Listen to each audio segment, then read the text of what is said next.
నమస్తే, welcome to our channel. నేను సౌజన్య. AP CM Jaganmohan Reddy Pulivendula నుంచి పోటీ చేసిన సంగతి మనందరికీ తెలిసిందే. సో ఆయన ఏదైతే పోటీ చేస్తున్నారో అక్కడ ప్రచారం సంగతి అంతా కూడా భార్య భారతికి అప్పచెప్పారో అని అంటున్నారు. అలాగే షర్మిల పోటీదానికి సంబంధించి షర్మిలకు సపోర్ట్గా సునీత కూడా అక్కడ ప్రచారం చేస్తున్నారు. ఒకవేళ రాబోయేటువంటి రోజుల్లో ఈ ప్రచారంలో భాగంగా సునీత అలాగే భారతి ఇద్దరు కనుక ఎదురు పడితే సీన్ ఏ విధంగా ఉండబోతోంది, ఏ విధంగా ఉండే ఛాన్సెస్ ఉన్నాయి, ఈ అంశానికి సంబంధించి మనతో మాట్లాడడానికి, వారి విశ్లేషణని మనతో పంచుకోవడానికి ఈరోజు మనతో పాటు ఉన్నారు senior political analyst, social activist Krishnakumari గారు ఉన్నారు. వారితో మాట్లాడదాం. నమస్తే అండి. నమస్తే. మరి రాబోయేటువంటి రోజుల్లో వదిన మరదల్లో ఎన్నికల ప్రచారంలో భాగంగా సునీత అలాగే భారతి వీరిద్దరూ కనుక ఎదురు పడితే సీన్ ఏ విధంగా ఉండబోతోంది, ఏ విధంగా మారబోతోంది? ఇది కొంచెం సీను రసకందాయంలోనే ఉంటుంది. ఓకే. అంటే అప్పుడు కానీ పర్ఫెక్ట్గా ఉండదేమో, చాలా రసవత్తరంగా ఉండబోతుందంగా రసకందాయంలో అట్లా. ఎందుకంటే కొన్ని తలుచుకుంటే మనకు అలా అనిపిస్తుంది. అసలు మనం కొంచెం గనక చరిత్రలోకి వెళ్తే అసలు సునీతకిను జగన్మోహన్ రెడ్డికి ఎక్కడ చెడింది అనేది కూడా ఆలోచించుకుంటే ఆ విషయంలో కూడా భారతీ పాత్రే ఉంది. ఓ ఓకే. మీరు ఒక 12-13 సంవత్సరాల క్రితం కనుక వెళితే అసలు వీళ్ళిద్దరూ హాయిగా అమెరికాలో ఉండేవాళ్ళు. సునీత హస్బెండ్. సునీత హస్బెండ్ ఒక సాఫ్ట్వేర్ కంపెనీలో ఉండేవాళ్ళు. ఆయనకు ఉండేది సాఫ్ట్వేర్ కంపెనీ, ఈమెమో డాక్టరు. సరే వచ్చిన తర్వాత ఆయన సాఫ్ట్వేర్ కంపెనీ చూసుకుంటున్నారు, ఈవిడేమో అపోలో హాస్పిటల్లో ఉద్యోగంలో చేరింది. అయితే ఆ సందర్భంలో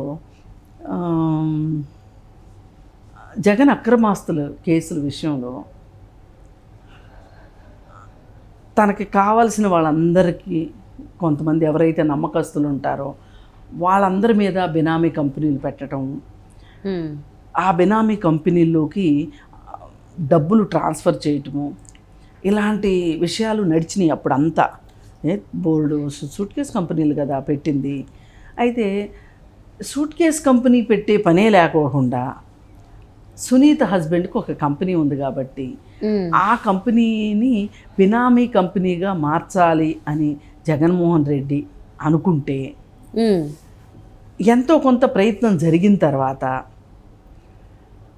అతనిని కూడా బినామీగా చేర్చుకున్న తర్వాత ఆ సందర్భంలో ఆస్తుల విషయంలో తగాదా మొదలైంది వాళ్ళకి మధ్యలో. ఓకే.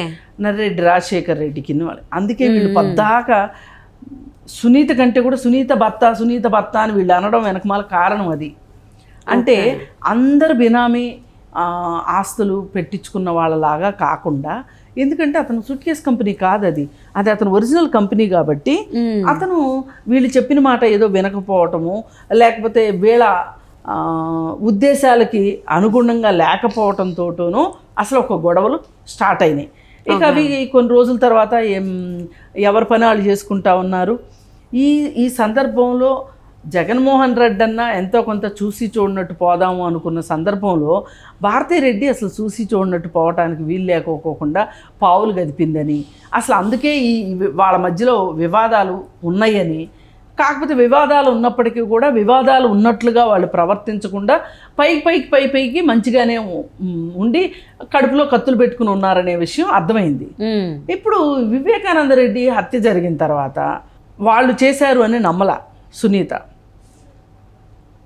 జగన్మోహన్ రెడ్డి అండుకోకి దానికి సంబంధం ఉందని సునీత నమ్మక ఎవరో చేశారు కాబట్టి పోస్ట్ మార్టం కావాలి అని చెప్పి ఆవిడ అది హత్య, పోస్ట్ మార్టం కావాలని కూర్చుంది.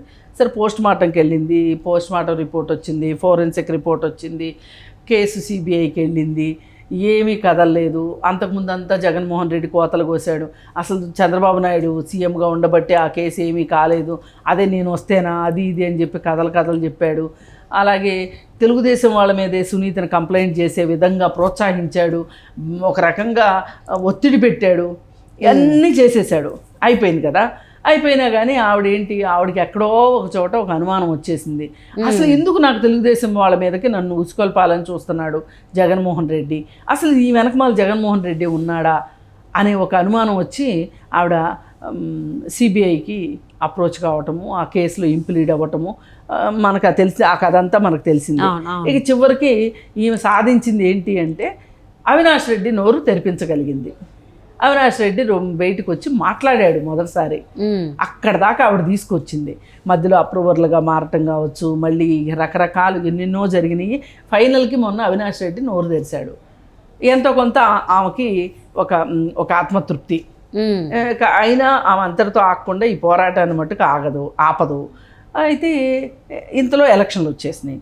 ఈ ఎలక్షన్లో జగన్మోహన్ రెడ్డికి వ్యతిరేకంగా షర్మిల ఉంది కాబట్టి ఆ షర్మిలతోటి తను కూడా కలవాలి అని చెప్పి సునీత కలిసి ఆ పులివెందుల్లోనే మకాం పెట్టింది సునీత. ఇప్పుడు అదే పులివెందులకి ఇప్పుడు జగన్మోహన్ రెడ్డి ఎన్నికల సందర్భంగా ప్రచారం చేసేదానికోసం భారతి కూడా పులివెందుల్లోనే మకాం పెట్టింది. మకాం పెట్టినప్పుడు జనరల్గా వైరి పక్షాలు ఎదురు బదురు అవుతున్నాయి అనుకోండి, ఆ ఇద్దరు ఎదురు పడితే ఏమవుతాయి? మాయాబజార్ సినిమాలో చూపిస్తారు కదా మనకి, ఒకళ్ళు ఒక రకం బాణం వేస్తే రెండో వాళ్ళు ఇంకొక రకం బాణం వేస్తారు. అవును, ఈ బాణం ఆకాశంలో కొట్టుకుని రెండు కింద పడతాయి. మళ్ళీ ఇంకొకళ్ళు బాణం వేస్తారు, ఇంకొకళ్ళు ఇంకొక బాణం వేస్తారు. ఇట్లా అంటే ఆ బాణం మన మీదకి రాకుండా చేయటం కోసం ఆ బాణాన్ని అడ్డుకుంటానికి మనం ఒక బాణం వేస్తాం, మళ్ళీ వాళ్ళు ఇంకో బాణం వేసినప్పుడు మనం ఇంకొక బాణం వేస్తాం. ఇలా బాణాలు వేసుకునే పరిస్థితి చూసాం కదా. పులివెందుల్లో అదే సీన్ రిపీట్ కాపోతుంది. ఓకే, అంటే మీరు అర్థం చేసుకోండి, వీళ్ళిద్దరూ ఎదురు పడినప్పుడు వీళ్ళు అనగలిగినవి వీళ్ళు అంటారు, వాళ్ళు అనాలనుకునే వాళ్ళు అంటారు. ఏదైనా కానీ చాలా రసవత్రంగా ఉంటుంది. కాకపోతే నా బాధ ఏంటంటే ఈ సీన్ని ఇలా రక్తి కట్టనివ్వకోకుండా, ఇలా జరగనివ్వకోకుండా అనవసరంగా పోలీసులు వచ్చేస్తారు. ఓకే, పోలీసులు వచ్చేసి వీళ్ళిద్దరూ ఇంత గొడవ పడితే ఇక్కడ ఏం భూకంపాలు వచ్చేస్తాయో, ఏమి అగ్నిపర్వతాలు బద్దలైపోతాయో, శాంతి భద్రతలకు ఎక్కడ విఘాతం కలుగుతుందో. మరి పోయినసారి కర్నూలులో అవినాష్ రెడ్డిని అరెస్ట్ చేద్దామని పోలీసులు వస్తే సిబిఐ వాళ్ళు, అప్పుడు పోలీసు ఆయన ఏం చెప్పాడు, పెద్ద బాసు, అమ్మో అసలు ఆంధ్రప్రదేశ్లో ఇంకేమైనా ఉందా, గందరగోళం అయిపోతుంది, ఆంధ్రప్రదేశ్ అటు ఇటు అయిపోతుంది, కాబట్టి మీరు అసలు అవినాష్ రెడ్డి జోలికి రాకండి, వెనక్కి వెళ్ళిపోండి, మాకు వీలైనప్పుడు మేము నమ్మినప్పుడు, మేము అనుకున్నప్పుడు, మాకు తీరుకున్నప్పుడు మేమే తీసుకొచ్చి మీకు అప్పచెప్తామని చెప్పి పంపించారు కదా. అవునవును. అట్లాగే ఇప్పుడు కూడా ఏం చేస్తారంటే వీళ్ళిద్దరు పోట్లాడుకుంటే ఎన్నికలు ఎక్కడ ఆగిపోతాయోనని చెప్పి, శాంతి పద్ధతులకు విఘాతం ఎక్కడ ఏర్పడుతుందోనని చెప్పి వీళ్ళిద్దరిని ఓ చోటకి రానివ్వకోకుండా ఉంటారనమాట. వీళ్ళిద్దరూ ఓ చోట రాకపోతే ఇప్పుడు మనం ఇందాక అనుకున్నట్లు ఈ బాణాలు ఇవన్నీ, అగ్నిపర్వతాలు, ఈ భూకంపాలు ఇవేమీ జరగవు. ఏదైనా మనం ఎంత కన్నుల విందుగా చూద్దాం అనుకున్న దాన్ని చూడనివ్వకోకుండా పోలీస్ బాసులు అడ్డుపడతారు. పోలీస్ బాసులు కనుక అడ్డుపడకుండా ఉన్నట్లయితే కనుక అసలు వీళ్ళిద్దరూ మాట్లాడుకుంటే ఏం మాట్లాడుకుంటారు అనేది వినాలని కూడా ఉంది. చాలామంది అదే ఆలోచిస్తున్నారా? అంటే అటు కడపలో ఇటు పులివెందుల్లో కనుక ఇద్దరికిద్దరు వాళ్ళకి కావాల్సిన వాళ్ళకి పోటీ చేస్తున్నారు కాబట్టి సునీత్ గారేమో షర్మిల కోసం, అలాగే భారతి గారేమో జగన్మోహన్ రెడ్డికి, అలాగే అవినాష్ రెడ్డికి కూడా పోటీ చేస్తున్నారు అంటున్నారు. మరి ఓవరాల్ గా కడప జిల్లాకి సంబంధించి ఎంపీగా పోటీ చేస్తున్నాడు, పులివెందుల్లో ఎమ్మెల్యేగానేమో జగన్మోహన్ రెడ్డి పోటీ చేస్తున్నాడు. కాబట్టి ఏంటంటే ఆ ఇద్దరు ఎన్నిక కోసం ఆవిడ ఇప్పుడు కాలుకి బలపం కట్టుకొని తిరగాలనే ఉద్దేశంలో ఆవిడ ఉంది. అంటే ఫైనల్లీ అవినాష్ రెడ్డి కోసం భారతి బయటికి రాబోతున్నారు, నోరు విప్పబోతున్నారు అని అంటారు. అది జరిగిద్దా?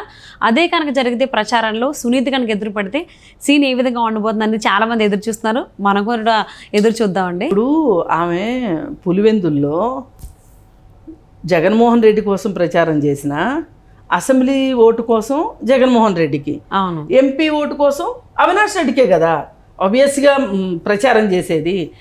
అది చూసి సునీత ఎంత రగిలిపోతుంది. అదే నేను అంటుంది, ఆమె రగిలిపోయే మాట వాస్తవం. ఆమె 2 సంవత్సరాలు భారతి బయటకు అసలు రాలేదు కదా, ఫస్ట్ టైం బయటకు వస్తున్నారు కాబట్టి అటు అవినాష్ రెడ్డికి ఇటు జగన్మోహన్ రెడ్డికి పోటీ చేయడానికి ఏ విధంగా ఉంటుంది, ఆవిడ ఏం మాట్లాడతారనేది కూడా అందరూ వెయిట్ చేస్తున్నారు.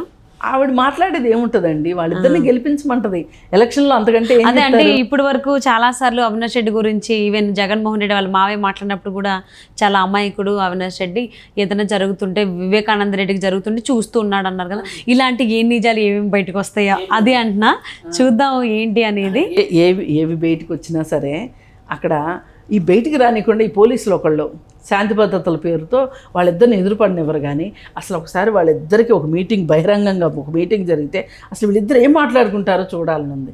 ఇప్పుడు సునీత కూడా చాలా ఆవేశంగా ఉంది, చాలా బాధలో ఉంది. ఎవరికైనా ఉంటుంది, తండ్రి చచ్చిపోతారు, తండ్రిని చంపితే బాధ ఉంటుంది కదా, కోపం ఉంటుంది, ఉక్రోషం ఉంటుంది, పైగా వీళ్ళు ఇంత డ్రామా ప్లే చేశారనే బాధ ఉంటుంది. అన్నిటినీ మించి అయిన వాళ్ళు ఇలా చేసింది అనేది ఒక బాధ ఉంటుంది ఫస్ట్ బయట వాళ్ళ కంటే. వేరే విషయం. ఇప్పుడు ఆవిడకి చంపింది దస్తగిరి అయినా కానీ చంపించింది వీళ్ళు కాబట్టి వీళ్ళ మీదనే కోపం ఎక్కువ ఉంటుంది ఆవిడకి. చట్టానికి కూడా హక్కు ఉంది, ఏ చట్టం కూడా ఇదే చెప్తుంది, చేసేవాడికి ఎంత శిక్షార్హుడో చేయించిన వాళ్ళు కూడా అంతే శిక్షార్హులు అని చెప్తుంది. ఏ రకంగా చూసినా కానీ మరి అసలు ఈ సీన్ మట్టుకు చాలా బాగుంటుంది, రక్తి కట్టుతుంది అని చెప్పి అనుకుంటున్నాను. కానీ పోలీసులను కూడా నేను ఈ సందర్భంగా కోరుకుంటున్నాను, వాళ్ళిద్దరూ ఎదురు బెదురు పడి మాట్లాడుకుంటుంటే మీరు కొంచెం వాళ్ళని డిస్టర్బ్ చేయకోకుండా ఉంటే నిజాలు ఏంటో బయటకు వస్తాయి. అవును, సో అదే జరిగిద్దని ఆశిద్దామండి. Thank you so much Krishnakumari గారు.